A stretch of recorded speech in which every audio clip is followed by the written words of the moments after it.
6일 지방선거가 얼마 남지 않았습니다. 지방단체장에 비해 교육감 선거는 상대적으로 유권자들의 관심을 받지 못하는 깜깜이 선거라는 말이 있습니다. 우리 아이들의 미래를 위해서라도 유권자들이 좀 더 관심을 가지고 후보자와 공약을 꼼꼼히 살펴봐야 할 텐데요. KCTV 초대석 이번 시간 광주시 교육감 선거에 출마한 이정선 후보와 함께합니다. 어서 오십시오. 안녕하십니까. 네, 반갑습니다. 이정선입니다. 네, 이번 광주시 교육감 선거에 출마하시게 된 계기가 궁금합니다.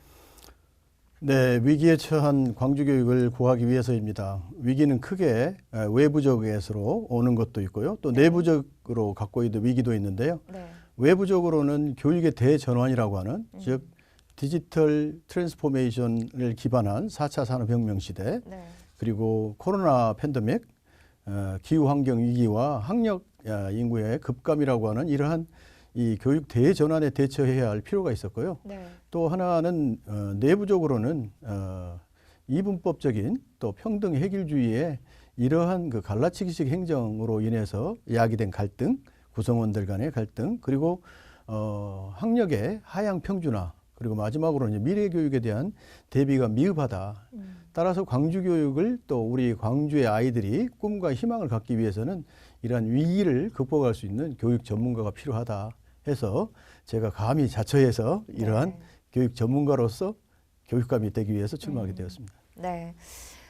지난 1월이죠. 한 교육감과 관련한 여론조사에서 교육감 후보에 대해서 잘 모르겠다, 무응답으로 답한 비율이 40%가 나왔습니다. 그리고 4월에도 똑같은 여론조사를 실시했더니 역시나 좀 줄어들긴 했지만 37%가 교육감 후보자들에 대해서 잘 모르겠다, 무응답으로 답을 했었는데 이처럼 응답률이 낮은 이유는 뭐라고 생각을 하시는지, 그리고 우리 시민들이 이 교육감 선거에 관심을 가져야 하는 이유에 대해서 말씀을 해주시죠. 네, 그 이유를 알면 저희도 선거 전략을 잘 세울 수 있겠죠. 네.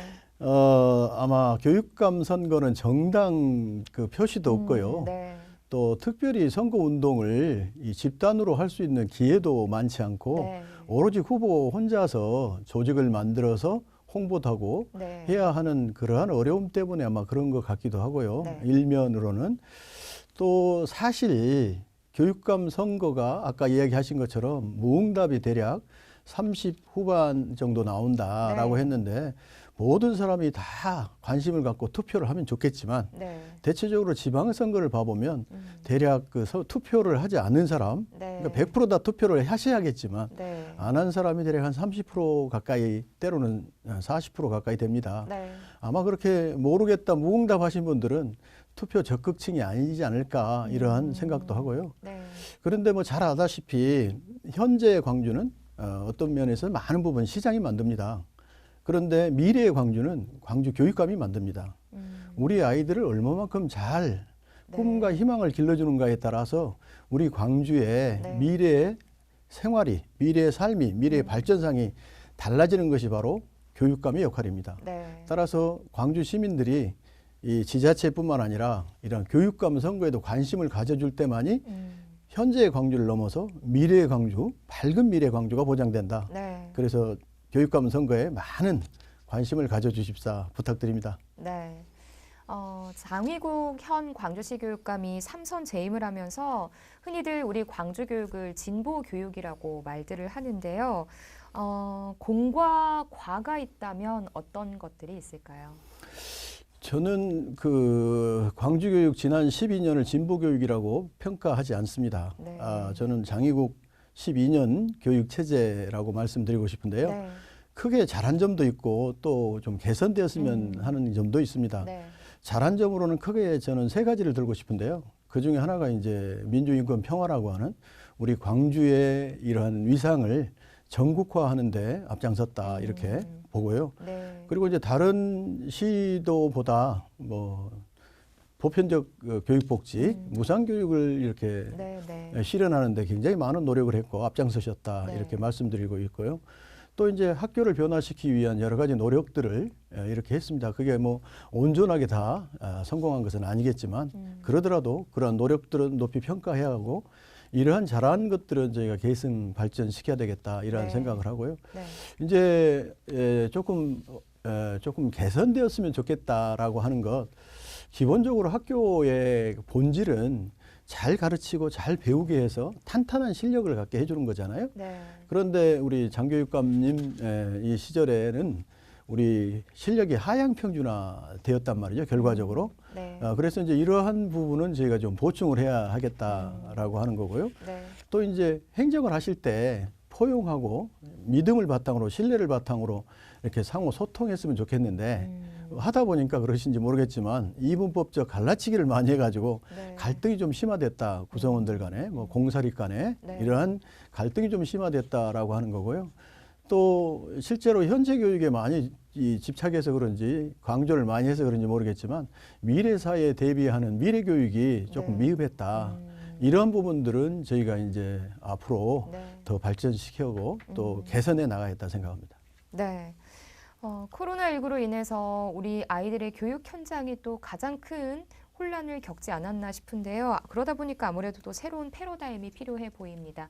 여기에 대해서는 어떤 계획들을 구상하고 계시는지요?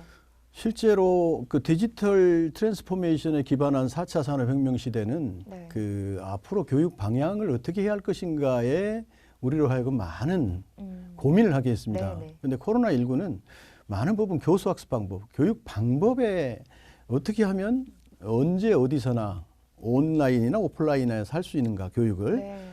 이와 같은 교수학습 방법에 어떤 고민을 하게 했다라고 생각해요. 네네. 그래서 이제 지금까지 많이 도입됐던 게 온라인 교육이 많이 도입됐고 네. 실제로 앞선 첨단 기술을 우리가 도입해가지고 소위 말하자면 에듀테크를 활용해가지고 우리가 LSM과 같은 학습 지원 프로그램도 만들고 그래서 지식교육의 많은 부분은 학교가 아닌 곳에서도 커버가 할 수 있게 되었습니다. 네, 네. 앞으로는 이제 뭐 AR이나 VR, 메타버스와 같은 이러한 교육 방법을 또 도입을 해가지고 네. 교수 학습 방법을 더 많이 이렇게 변화시킬 거라고 이렇게 네. 생각을 합니다. 그러한 교수 학습의 방법들이 개선된 방법들이 어떻게 하면 학생 맞춤형 다양성 교육을 할 수 있을지 네. 그리고 미래 디지털 교육을 할 수 있을지 또 이러한 디지털로부터 소외된 아이들 이런 아이들과 벌어지는 교육 격차를 어떻게 줄여야 할 것인지 이러한 것들에 대해서 더 많이 고민해야 되고 해답을 찾아내야 된다라고 생각하고요. 네. 지식 교육은 아까 얘기한 에듀테크로 일부 해결할 수가 있습니다. 네. 그러나 이제 예컨대 체험학습 아니면은 인성과 관련된 것들, 사회성과 관련된 것들, 실험 실습과 관련된 것들, 예체능 분야 이런 분야는 실제로 등교해서 대면 수업이 아니면 해결할 수 있는 방법들이 많지 않습니다. 네. 그래서 이제 이 소위 코로나로 인해서 그러한 것들을 어떻게 해야 할 것인가에 대한 고민을 하게 하고 네. 그런 점에서 이제 마을 학교가 굉장히 중요하게 된 부각되어지는 그러한 시점인 것 같습니다. 네. 또 사교육 또한 우리 뭐 학부모들 그리고 선생님들 학교 현장에서도 굉장히 좀 고민이 많을 것 같습니다. 여기에 대해서 좀 이 사교육 문제를 극복할 만한 방안을 좀 생각을 하고 계시는지요? 일단은 공교육을 더 강화하는 방법이 이제 최고지 않을까요? 네네. 예. 그런데 이제 학부모님들의 어찌됐든 간에 그 교육열이 워낙 높다 보니까 공교육으로는 만족시켜지지 못할 부분이 네, 있어서 학교 교육뿐만 아니라 학교 밖에서 일어나고 있는 그 민간 이러한 교육도 지금 우리 사회에서 굉장히 많은 경비를 필요로 하지 않습니까? 네. 그런데 일차적으로는 이 공교육 제도 내에서 학교 교육 제도 내에서 이와 같은 것들은 해결해 줘야 된다고 보는데요. 그 중에 저는 이제 특별히 방과 후 교육을 통해서 네. 이러한 사교육을 어떻게 되면 부모의 부담으로부터 줄여줘야겠다 이런 네. 생각을 합니다.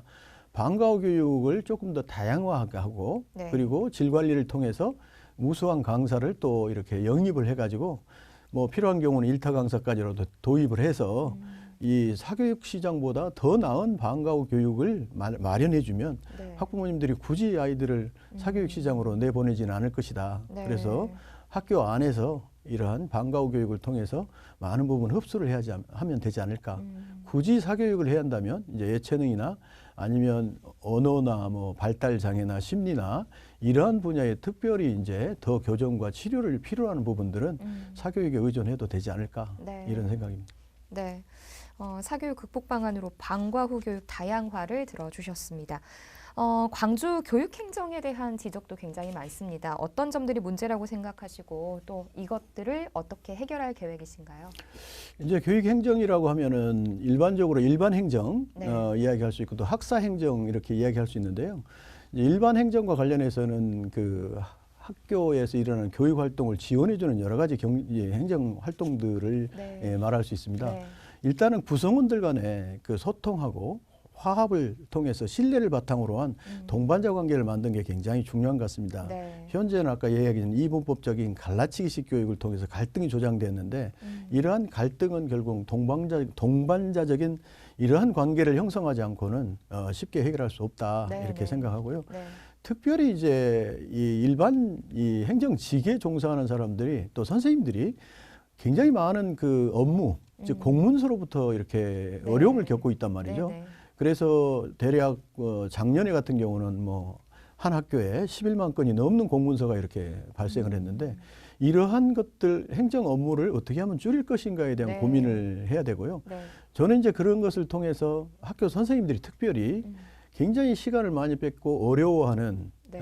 이제 그 소위 방과 후 돌봄 또 학교 폭력 아니면 마을 학교 공동체 이러한 것들은 시민교육협치진흥원이라고 한 걸 만들어서 거기에서 경력 단절 여성이나 전문직을 퇴직한 사람들이나 아니면 취업을 준비하는 청년들이나 네. 이러한 사람들의 일자리 겸 그런 사람들이 와서 좀 해결할 수 있는 도와줄 수 있는 이런 방안을 통해서 네. 이러한 업무도 경감할 수 있을 것 같고요.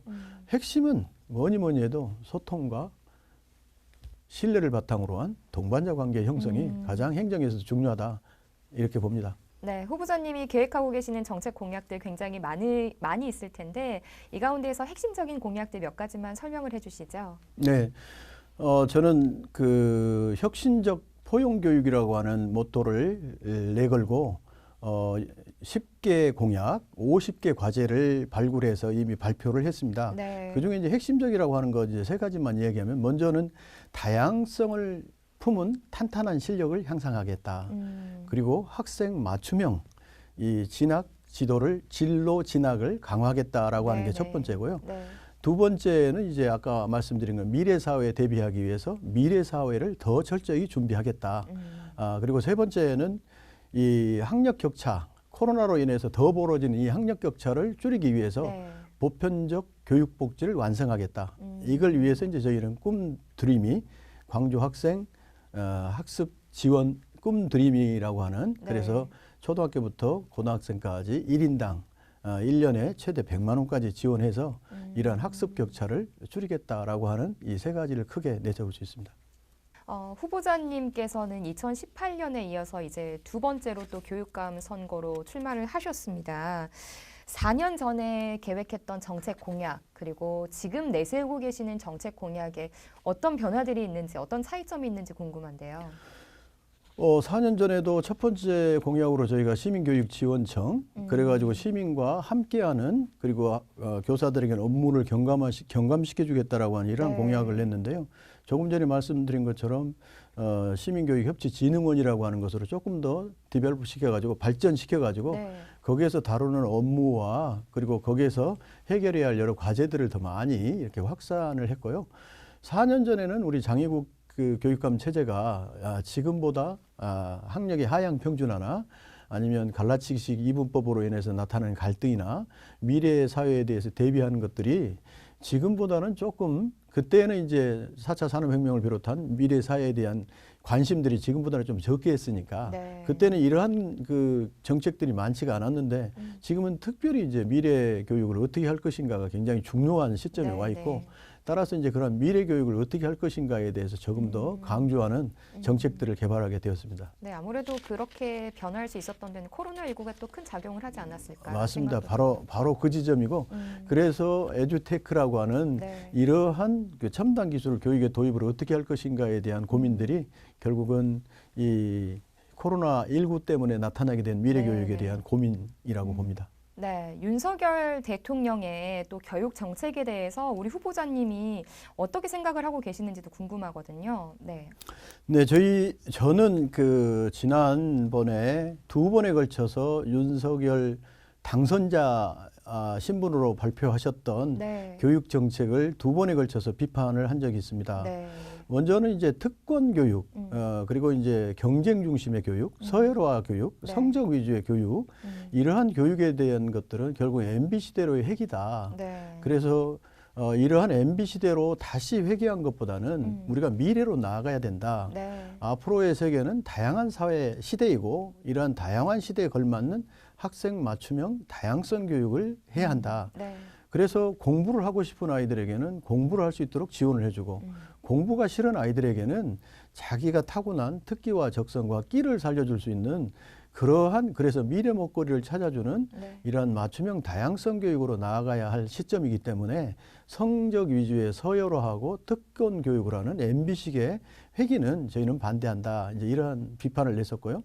또 하나는 이제 자사고의 부활 그리고 이제 대학 입시에서 수능보다는 이제 정시 확대 이러한 또 발표를 했는데요. 네. 이러한 것들이 결국은 특권 교육이자 정시 확대인 경우는 더욱 도농 간에 특히 저희와 같은 이러한 지역은 중앙의 이 교육에 비해서 굉장히 더 떨어지기 때문에 격차가 더 크게 날 거다.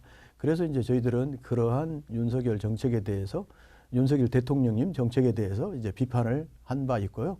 앞으로 방향은 미래 교육, 학생 맞춤형 다양성 교육 이러한 것으로 나아가야 된다 이렇게 봅니다. 현재 여론조사 1위를 달리고 계십니다. 이유는 뭐라고 생각을 하시나요?